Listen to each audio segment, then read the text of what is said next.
बिस्मिल्लाहिर्रहमानिर्रहीम। अस्सलाम वालेकुम नाज़रीन, उम्मीद करती हूँ आप सब ठीक होंगे, खैरियत से होंगे। अल्लाह ताला इसी तरह खुश रखें, आबाद रखें। तो चलते हैं अपनी वीडियो की जानिब कि आज का हमारा टॉपिक किस चीज़ से रेलिवेंट है कि उन वालदैन के सब्र का अल्लाह के यहाँ क्या अजर है जिनका बच्चा इस दुनिया से चला जाए। यानी कि कहने का मतलब कि जो पैदाइश के वक़्त जिस बच्चे की जो है वो वफ़ात हो जाए, उन वालदैन पर जो गुज़रती है उसका अंदाज़ा तो कोई भी तीसरा इंसान जो है वो नहीं लगा सकता। अल्लाह ताला, मैं दिल से जो है ये दुआ करती हूँ कि अल्लाह ताला हम में से किसी वालदैन को भी जो है वो औलाद की आज़माइश में ना डाले। अल्लाह ताला हमें औलाद की आज़माइश में ना डाले, क्योंकि ये औलाद से जितनी मोहब्बत होती है ये तो सिर्फ़ वालदैन ही समझ सकते हैं। और इस चीज़ का अंदाज़ा हमें तब होता है जब हम खुद वालदैन एज़ अ वालदैन की हैसियत से जो है वो अपने अमाल जो हैं वो अंजाम दे रहे होते हैं। यानी कि जब हम खुद पेरेंट्स बनते हैं तब हमें इस चीज़ का जो है वो सही मानों में पता चलता है। तो अल्लाह ताला से यही दुआ है कि किसी भी वालदैन को जो है वो अल्लाह ताला औलाद की आज़माइश में ना डाले, क्योंकि ये सबसे बड़ी तकलीफ़ होती है। तो चलते हैं वीडियो की जानिब कि कुरान और सुन्नत में सब्र करने वालों की फजीलत, उनके अजर अजीम का कई मुकामात पर ज़िक्र किया गया है, लेकिन अल्लाह उन्हें बेहिसाब अजर देगा और उस अजर में हर वो शख्स शामिल है जो सब्र के साथ किसी भी तरह की मुसीबत का सामना करता है। बिलाशुबा बच्चे का खो जाना इंसान की आजमाइशों में से सबसे बड़ी आजमाइश है। सूरह ज़ुमर की आयत नंबर 10 में अल्लाह ताला फरमाता है कि जो लोग सब्र से काम लेते हैं उनका सवाब उन्हें बेहिसाब दिया जाएगा। हमारे रब को मालूम है कि सब्र बड़ा मुश्किल इम्तिहान है, इसलिए हमारे रहमान रब ने इसका अजर भी उससे भर कर रखा है।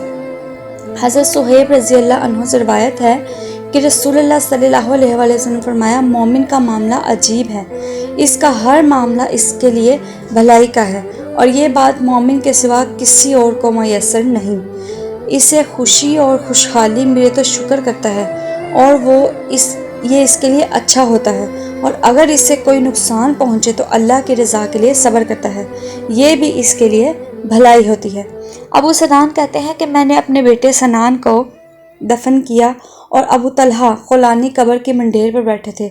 जब मैंने कब्र से निकलने का इरादा किया तो उन्होंने मेरा हाथ पकड़कर कहा, अबू सनान, क्या मैं तुम्हें बिशारत ना दूं? मैंने अर्ज़ किया, क्यों नहीं, ज़रूर दीजिए। तो इन्होंने कहा, मुझसे हज़ाक बिन अब्दुर्रहमान ने बयान किया है कि अबू मूसा शरी कहते हैं कि रसूलुल्लाह सल्लल्लाहु अलैहि वसल्लम ने फरमाया, जब बंदे का बच्चा फौत हो जाता है तो अल्लाह ताला अपने फरिश्तों से पूछता है, तुमने मेरे बंदे के बेटे की रूह कब्ज़ कर ली? तो वो कहते हैं हाँ। फिर फरमाता है कि तुमने इसके दिल का फल ले लिया? वो कहते हैं हाँ। तो अल्लाह ताला पूछता है, मेरे बंदे ने क्या कहा?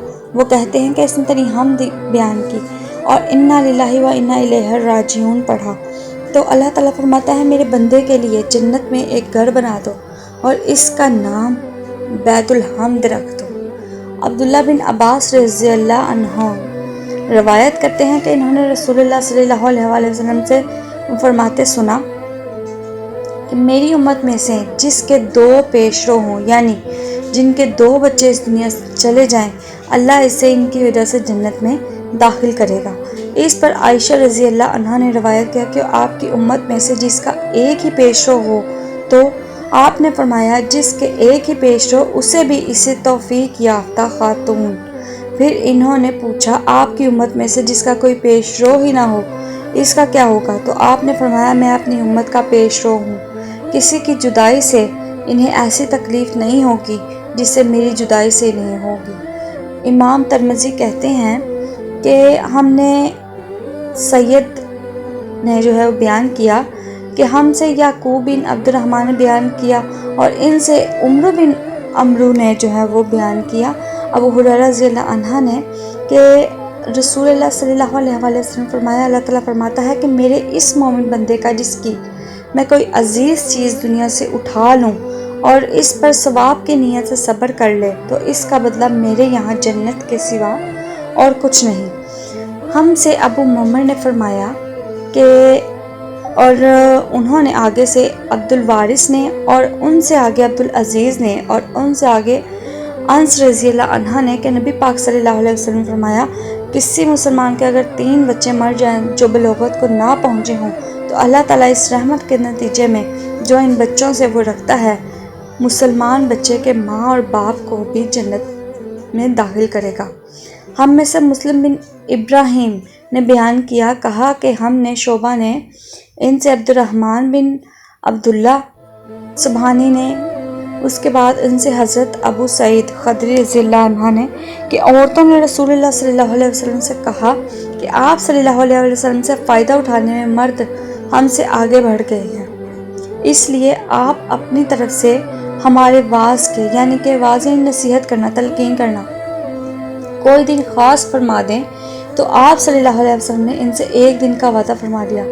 اس دن عورتوں سے آپ نے ملاقات کی اور انہیں واعظ فرمایا کہ مناسب احکام سنائے۔ جو کچھ آپ صلی اللہ علیہ وسلم نے ان سے فرمایا اس میں یہ بات بھی تھی کہ جس عورت کے 3 لڑکے مر جائیں تو اس کے لیے دوزخ سے پناہ ہو جائے گی۔ اس پر ایک عورت نے کہا اگر 2 بچے؟ آپ نے فرمایا ہاں، اور 2 کا بھی یہی حکم ہے۔ آزمائش کے وقت کی دعا جو ہمیں اللہ تعالیٰ نے سکھائی تھی، ابو اسامہ بن سعد رضی اللہ عنہ سے روایت ہے کہ انہوں نے کہا کہ مجھے عمر بن کثیر نے خبر دی ہے کہ انہوں نے فرمایا میں نے ابو سفینہ سے سنا، وہ بیان کر رہے تھے کہ نبی پاک صلی اللہ علیہ وسلم کی اہلیہ حضرت ام سلمہ سے کہتے سنا کہ نبی پاک صلی اللہ علیہ وسلم فرماتے ہیں کوئی بندہ نہیں جسے مصیبت پہنچے اور وہ کہے، ترجمہ ہے بے شک ہم اللہ ہی کے ہیں اور اسی کی طرف لوٹنے والے ہیں، اے اللہ مجھے میری مصیبت کا اجر دے اور مجھے اس کا بہتر بدل عطا فرما، مگر اللہ تعالیٰ اسے اس کی مصیبت کا اجر دیتا ہے اور اسے اس کا بہتر بدل عطا فرماتا ہے۔ ام سلمہ رضی اللہ عنہا نے کہا جب ابو سلمہ فوت ہو گئے تو میں نے اسی طرح کہا کہ جس طرح نبی پاک صلی اللہ علیہ وسلم نے مجھے حکم دیا تھا تو اللہ نے مجھے رسول اللہ صلی اللہ علیہ وسلم کی صورت میں ان سے بہتر بدل عطا فرمایا۔ یعنی کہ ان احادیث اور قرآن و سنت کی روشنی میں جو ہے ہمیں پتہ چلا ہے کہ اس چیز کا کتنا اجر ہے کہ اللہ تعالیٰ جو آزمائش ہم پہ ڈالتا ہے اور اس پہ ہم صبر کرتے ہیں تو اس کا کتنا اجر ہے، لیکن پھر بھی ہم اس چیز کی جو ہے اول یہ دعا کرتے ہیں کہ اللہ تعالیٰ ہمیں اولاد کی آزمائش میں جو وہ ہے نہ ڈالے۔ اگر ہمارے بچے کو ذرا سا بھی کانٹا بھی چبھتا ہے تو ہمیں جو ہے وہ اس چیز کی تکلیف ہوتی ہے کہ بچہ ہے، معصوم ہے، اس کو کتنی تکلیف پہنچی ہے، اس کو کتنی تکلیف آئی ہوگی۔ تو آپ یہ سوچیں کہ اللہ تعالیٰ جو ہے وہ ہم سے کتنی محبت کرتے ہیں۔ تو اللہ تعالیٰ ہمیں اس طرح کانٹوں بھری جھاڑیوں میں نہیں پھینکیں گے، نہ ہی چھوڑیں گے تنہا۔ ہمیں صرف صبر کا دامن جو ہے وہ پکڑنا ہے، ہمیں صرف صبر کا جو ہے وہ ساتھ لینا ہے تاکہ ہمارے لیے جو ہے وہ اللہ تعالیٰ مزید جو ہے وہ آسانیاں فرمائے۔ آپ سب کے لیے، ہم سب کے لیے یہی دعا ہے کہ اللہ تعالیٰ جو ہے وہ ہمیں اولاد کی آزمائش میں نہ ڈالے، اور اگر ہمیں آزمائش میں اللہ تعالیٰ نے ڈالا ہے کسی بھی قسم کی، یہ نہیں کہ اولاد کی بلکہ کسی بھی قسم کی، تو اللہ تعالیٰ ہمیں اس چیز پر، اس پر صبر کرنے کی جو ہے وہ توفیق عطا فرمائے۔ آمین۔